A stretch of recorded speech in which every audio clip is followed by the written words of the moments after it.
Personality आहेत oral and injection. ही सध्या ॲलोपॅथीकडे एवढंच मॅनेजमेंट आहे. पण ही घेऊन सुद्धा पेशंटमध्ये बिलकुल चेंज होत नाही. वरचा कॉर्टिसोल आणि बॉडीमधला कॉर्टिसोल खूप चेंज आहे. स्टेरॉइड आणि बॉडीमधले स्टेरॉइड्स फार चेंजेस. ओके. पण हे सगळ्या सिम्पटमला प्रत्येकदा रिव्हिजन केलं बऱ्याच गोष्टी होऊ शकतात. जरी तुम्हाला पण सांगत आलो गट प्रॉब्लेम, थायरॉइड प्रॉब्लेम, गाली, सेंट्रल अवर्जन टू सोसायटी हे सगळं सांगतात. हे सगळं बेस इथं समजून जातं.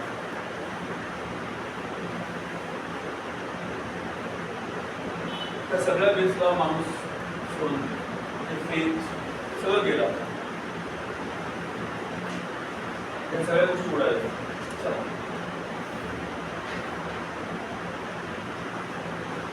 काही काही लेवल अशी असते माणसाची की एक लेवलला आले ना आणि ह्या अशा गोष्टी व्हायला लागल्या त्याच्यामध्ये त्याचा मीठ पण नाही, लाईफ मध्ये गोडवा उडला नाही, फ्लो नाही. म्हणजे फ्लो हा शब्द आहे ना डिस्क्राईब करतो. ज्यांना ज्ञानबद्दल आपण चांगली माहिती घ्यायची ना त्याच्यासाठी खास करून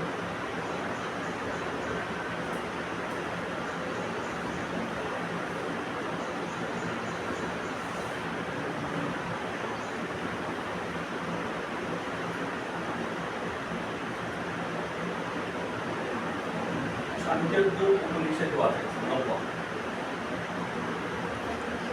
ऐकलं उपनिषद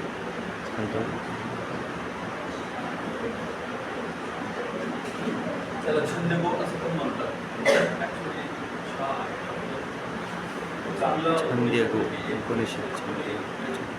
लांब लांब दूरपर्यंत माहीत त्याच्यामध्ये सांगितलं. मेडिकल फील्डवाल्यांना माहीत होतं पाहिजे. पहिलेचे लोक त्या मेडिकल फील्ड माहीत नव्हती का त्यांना काही सायन्स माहीत नव्हतं का? लिहून करून असेल का ह्या गोष्टी सगळ्या ॲडिजन सगळं त्यांनी तेव्हाच डिस्क्राईब करून टाकलं. हुशार होतं. आम्हाला बिघडायचं काम दिलंय त्यांनी लिहून ठेवलं. असं औषधाचं बरंच काय आहे. त्यांना डिझायर आहे की बाकी सर एवढं की आता हायपोॲलिमिया, पाणी नाही शरीरामध्ये, साखर नाही, मीठ नाही, काहीच होत नाही या शरीरामध्ये. हाऊ डॅमेज म्हणून डेथ. म्हणजे फर्स्ट टाइम तुम्ही असं बघताय की कंटिन्यू मध्ये आपण लिहिलं की if untreated that is death. काही ना काहीतरी मॅनेजमेंट लागतं. इथं आल्यानंतर तो एक्सटर्नल वर स्टिम्युलेट आहे. अशा लोकांमध्ये फिलिंग्स काय आहे? Quantum feelings. क्वांटम फिजिक्स वाचलंय, क्वांटम मेकॅनिझम वाचलंय. That is a quantum feelings. एकदम सूक्ष्म लेवलला जाऊन त्याचा स्थिर व्हायला प्रयत्न करतात.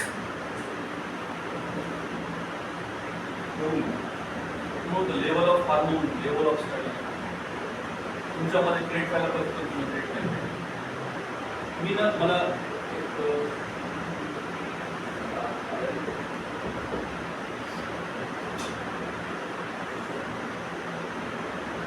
म्हणजे लोकांसाठी कॉमन लोकांसाठी जेंडर कॉन्शियस असू शकतो मेल फिमेल. ओके. मेडिकल सायन्ससाठी हा कधीच विषय असायला नाही पाहिजे या मताचा आहे.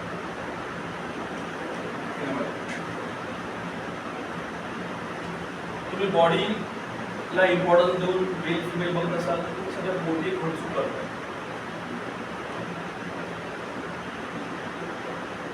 आपलं सायन्स सांगते there are two basic energies. That is a masculine and female. हे दोघांमध्ये पण असतं. जे रिच आहे तो मेल, मस्कुलिन कोर आहे. दोन्ही एनर्जी दोघांमध्ये पण आहे. क्रिएट काही करू शकतात. इथून सुरू होते खऱ्या क्वांटम फिजिक्स. तुम्ही अभ्यासाला कधी देत नाही. फिजिक्स आपल्याला कन्व्हेन्शनल फिजिक्स जास्त आहे. आपल्याला टेबल, त्याचं मटेरियल, साईज, त्याची बॉडी आहे ना असं शिकवलं जातं. आपल्याला तेवढंच फिजिक्स माहिती आहे. जेव्हा आपण मायक्रो लेवलला जातो आणि ॲटम्स म्हणून रोल वाजवायला लागतो तेव्हा आपली होमिओपॅथिक कामाला येतो. मी तुम्हाला रॉबर्ट्स चॅप्टर शुगर सांगितलं होतं की मायक्रो ॲटम्सच आहे. ओके, मी नव्हतो ना बरंच ना असं सगळं पूर्ण जग असं विचारलं उत्पत्ती काय आहे ना, साठी पण एवढं थिअरीज वगैरे लावलं. त्याच्यासाठी सगळ्या सायन्समध्ये जे काही चालू आहे पूर्वी चांगलं चालू आहे. तर आपण पूर्वीचं आपण जर वाचलं डिस्क्रिप्शन तर त्यांनी पहिलंच घेऊन तुमची बॉडीमध्येच स्वर्ग आहे, बॉडीमध्येच सगळं काय. तसं रिलेशन सुद्धा सांगून टाकलं की माइंड पेक्षा काय ते पण सांगतात. होमिओपॅथी म्हणून म्हणतो खूप क्लीन आहे, खूप शोधलेली आहे. मला तर असं कधी कधी वाटतं की चुकून इकडलं पुस्तक तिकडे गेले आपलं तरी चालते. कुठून तेव्हा परत भारतात आलंय आणि भारतात त्याला आता वर मिळणार आहे 100% होमिओपॅथीला. काही गोष्टी चांगल्या वाचा, खूप काही काही संदर्भ देऊ शकतो, मला चांगले संदर्भ देऊ शकतो. एक तुम्हाला अजून माहिती आहे की ही ग्लँड ॲड्रिनल ग्लँड एम्ब्रोलॉजी मला माहिती आहे. हे तुम्हाला कोणत्या महिन्यामध्ये आईच्या पोटामध्ये तयार होतंय हे जर माहीत झालं तुम्हाला याचं सर्व काय करा. ओव्हरी, टेस्टीज ह्या सगळ्या काही गोष्टी तुम्हाला करू शकता. रिचेस्ट आहे बघा फिमेल म्हणजे बघा इथं सगळ्यात जास्त थोडं सिम्पल सांगतो आपण. ओव्हरीच्या वेळेस मेल असं आपण बोलू शकतो.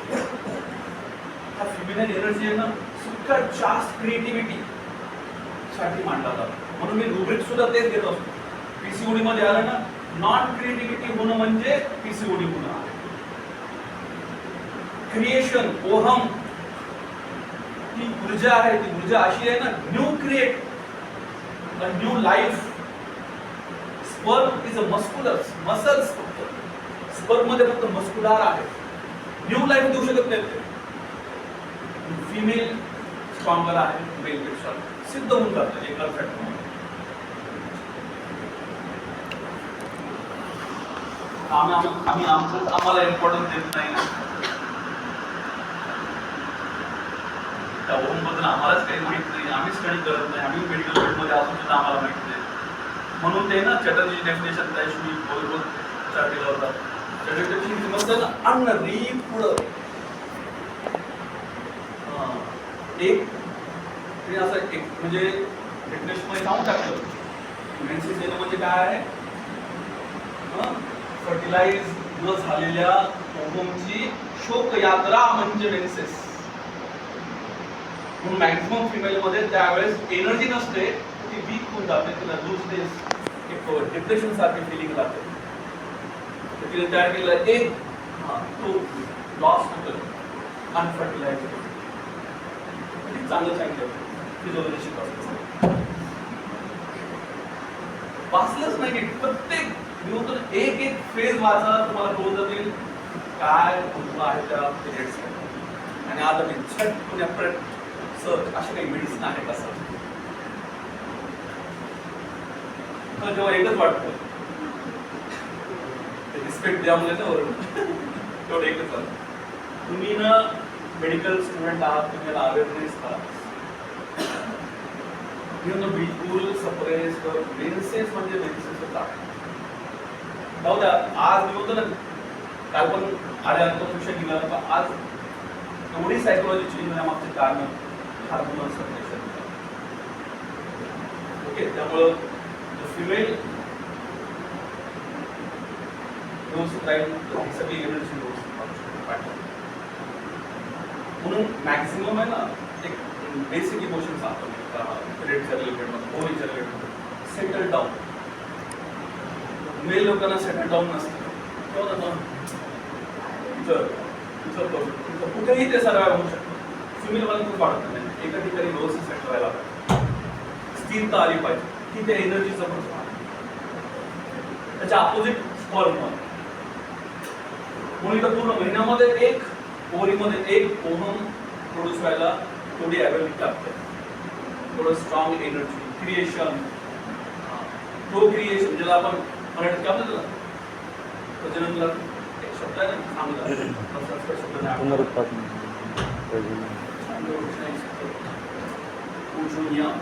मराठीत काय म्हणतात खूप चांगला शब्द आहे संस्कृतमध्ये. त्याचा अर्थ एक प्रकारची अशी उत्पत्ती की तिला एक क्रिएटर म्हणून कळलं जातं. ओमला दुसरं नाव दिलेलं आहे की लाईफ से एक सायंटिफिक वर्ड म्हणून मिळालं. आणि बरं लोकेशन खूप छान रेल्वे म्हणजे हे काल नंतर सगळ्यात जास्त स्ट्रॉंगेस्ट रिक्स नाही करले तर कोण आहे रेल्वे. फार इम्पॉर्टंट आहे. सगळ्या गोष्टीला ना बरोबर कन्सेप्टनी वाजवत ना तुम्हाला प्रत्येक कन्सेप्टला एक उत्तर मिळालं. तेव्हा तुम्हाला सेटिया पण बोलून जाईल तेव्हा तुम्हाला अजून काही काही अशा मेडिसिनचा बेस बोलून जाईल. का वा एकदम ॲक्युरेसी मध्ये उचलायला पाहिजे. पण फार डेप्थ आहे. आपण सुपरफिशियल असं तरी चालतं.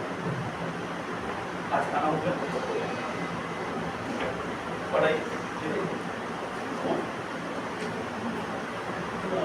थोड़ा पढ़ो, ज़्यादा मत पढ़ो. खुद के लिए पढ़ो पहले, पेशेंट को बाद में लो. चलो ज़्यादा बोलते हैं. पेशेंट एजुकेशन बहुत जरूरी है. सॉल्ट है. नंतर सांगतो सॉल्ट बद्दल. Story of salt during hot weather and heavy exercise. Never skip a dose. This could lead to an adystonia crisis. इसके अंदर कोमा में जा सकता है patient. Learn to recognize the symptom of an Addison crisis. Pain in the low back, severe vomiting, diarrhea, extreme weakness, faint knee, and एकदम suddenly चक्कर आके एकदम कोमा लाइक स्टेज में आ जाते हो. लो सोडियम होने की वजह से.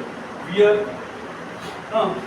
mad alert attack, बोलते हैं ना गले में इक्लिप्सिक अटैक के टाइप का बोलते हैं ना. अगर इक्लिप्सिक अटैक आया तो उसका स्प्रे वगैरह रहता है वो देना चाहिए. Frequently monitor with, refrain from stressful activity. ये बहुत ज़्यादा जरूरी है स्ट्रेसफुल एक्टिविटी करना.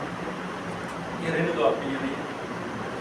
आगे complication, hypotension, nausea, vomiting, weakness, coma and psychological stress. Psychological stress ये सबसे बड़ा इसका सप्रेशन है. यहाँ से आगे पेशेंट एकदम बोलो ना कि घूमने पे भी नहीं मिलते ऐसे कुछ पॅरानॉइड सेन्सेशन मिळतात. म्हणजे ते असं समजतात की मी बघा किती क्वांटम फ्री म्हणजे कधी कधी ह्या लोकांना असं नाही की ना फिजिकल लेवलला डॅमेज झालेलं पेशंट. त्यांचं माइंड जे बोलतं ना ते काय फील करते रिॲलिटी अकॉर्डिंग टू क्वांटम. त्यांना इतकं सूक्ष्म गोष्टी जाणतात की त्याला असं वाटतं की हवेमध्ये काहीतरी अशी गोष्ट आहे की त्याला चांगलं बोलते. करेक्ट आहे क्वांटम मध्ये आहे. तो एकदम सांगू शकतो की एकदमच मी तरंगतो आणि एकदम असं पाण्याचे रोज आहेत ना त्याच्यावर तरंगल्यासारखी सापडतो. कोणतरी मला एकदम असं उचलून घेतलंय आणि मी एकदम तरंगतो. एकदम व्यवस्थित सांगितलं काही चुकला नाही. तो क्वांटम थेरीचं हे सगळ्यात बेस्ट फिलिंग्स. त्या लेवलला गेले की पूर्ण बॉडी पूर्ण तुमचं हे इथं जे काही बघता ना ते वेव्स लाईक बघायला मिळतं. That is a quantum. तुम्हाला दिसतं हे मटेरियल आहे ना अकॉर्डिंग टू क्वांटम थेरी हे मटेरियल नाही हे वेव्स आहे. पण सगळ्या ठिकाणी एकच आहे. तुझी थेरी जसं फिजिक्स मांडलं की ते म्हणतात की नाही देवाचं अस्तित्व नाही. क्वांटम आला ते म्हणतात की अस्तित्व आहे. त्यांनी सगळं एक आहे. सगळ्यामध्ये एकच गोष्ट आहे. ते मान्य होते क्वांटम मध्ये पण फिजिक्स मध्ये मान्य होत नाही. कन्व्हेन्शनल फिजिक्स मध्ये मान्य होत नाही. पण ह्या थेरीमध्ये थोडीशी भानगड आहे. आपण त्या थेरीमध्ये पडायचं नाही. पण आपल्या मेडिकल फील्डमध्ये हे सायकोलॉजिकल केसेसमध्ये अशा काही गोष्टी बघायला मिळतात. त्यावेळेस जे रिचेस्ट आहे त्या पार्टमध्ये वॉटर त्या रिलेटेड मेडिसिन जास्त आलेल्या आहेत. डॉक्टर शंकर सर खूप छान तेव्हाच त्यांनी नाव पहिलेचं नाव चेंज करून दुसरं नाव ठेवलं आदर्श सांग. Waves like movies. ते पेशंट कसं करायला लागतो कसं वागायला लागतो सगळ्या गोष्टी ते सप्रेशन म्हणजे सायकोलॉजिकल. म्हणून हार्मोनचं सप्रेशन जास्त सायकोलॉजिकल प्युअरली सायकोलॉजिकल ज्याला म्हणता तुम्ही रुब्रिक फार कमी आहे ना मेटामेडिकामध्ये. ते रुब्रिक जास्त घेतल्या जातात आपल्याकडे. त्यामुळे थोडंसं त्याला स्टॉप करा.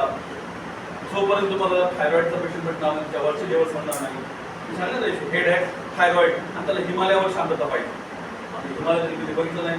हे मला शांतता कशी बघणार आहे, पण ते आत इथून बसून फील करायला की मला खूप जास्त शांतता असेल. हो ना, काय टेन्शन नाही. कधी विमानात नाही बसलो लगेच सुरू.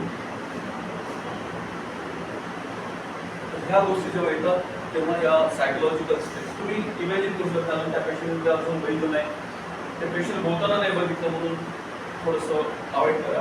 हा, वरचे तुम्हाला सगळे माहिती आहेत, हायपोटेन्शन घराघरात पेशंट आहेत, कोमा वगैरे जाऊ शकतात. सायकोलॉजिकल स्ट्रेस नंतर बघू. हे झालं तुमचं ॲटेन्शन फास्ट.